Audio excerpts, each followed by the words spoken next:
জলবায়ু পরিবর্তনের বিরূপ প্রভাব মোকাবিলার উপায় খুঁজতে কাতারে আর্থনা সম্মেলন। মঙ্গলবার স্থানীয় সময় সকালে সম্মেলনের উদ্বোধনী সেশনে বক্তব্য রাখেন প্রধান উপদেষ্টা ডক্টর মোহাম্মদ ইউনূস।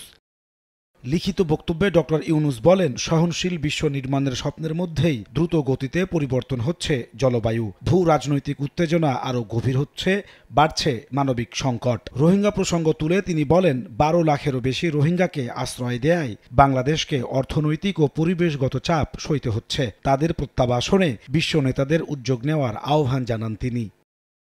নির্যাতিত ফিলিস্তিনিদের কথা তুলে ধরে বলেন, মানবাধিকার লঙ্ঘন করে বিশ্ব উন্নয়ন সম্ভব নয়। ফিলিস্তিন কেবল একটি আঞ্চলিক নয়, এটি গোটা মানবজাতির জন্য উদ্বেগের।